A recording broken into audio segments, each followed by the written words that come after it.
বিয়েতে রাজি না হওয়ায় কনের দুই ভাইকে ছুরি মারলেন বর। ঘটনাটি ঘটেছে বগুড়ার ধুনট উপজেলায়। বিয়ের অনুষ্ঠানে বরের ছুরি আঘাতে কনের দুই ভাই আহত হয়েছে। বোনকে বাল্য বিয়ে দিতে রাজি না হওয়ায় তাদের ছুরি আঘাত করা হয় বলে অভিযোগ উঠেছে।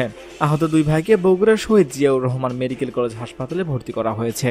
সোমবার রাত 8:30টার দিকে গোপালনগর ইউনিয়নের কালীতলা গ্রামে ঘটনা ঘটে।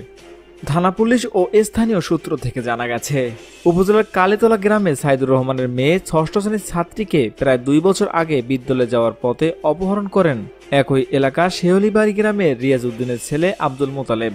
এ ঘটনায় স্কুল ছাত্রীর বাবা সাইদুর রহমান বাদী হয়ে আব্দুল মোতালেবের বিরুদ্ধে মামলা দায়ের করেন। বর্তমানে মামলাটি বিচারাধীন রয়েছে। এই অবস্থায় দুই পক্ষের মধ্যে সমঝোতার ভিত্তিতে নতুন করে বিয়ের দিন তারিখ ধার্য করা হয়। সেই মোতাবেক সোমবার বিকেলে আব্দুল মোতালিব সহ 25 থেকে 30 জন বরযাত্রী কনের বাড়িতে আসেন। খাওয়া দাওয়া শেষে বিয়ের নিবন্ধনের সময় দেড়মোহরের টাকা নির্ধারণে দুই পক্ষের মধ্যে বিরোধ দেখা দেয়। ফলে কনের ভাই জুবাইর হোসেন এবং নাহিদ হোসেন বোনকে আব্দুল মোতালিবের সঙ্গে বিয়ে দিতে অস্বীকৃতি জানায়।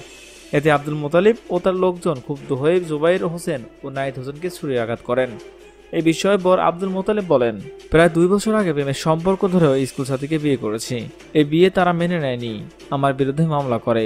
সোমবার দুই পক্ষে সমঝোতার মাধ্যমে লোকজন নিয়ে বিয়ের বাড়িতে যায়। এ সময় তারা নতুন করে অতিরিক্ত দিনমোহর দাবি করে। তাদের দাবি না মানায় কথা কাটাকাটি করে চলে আসি।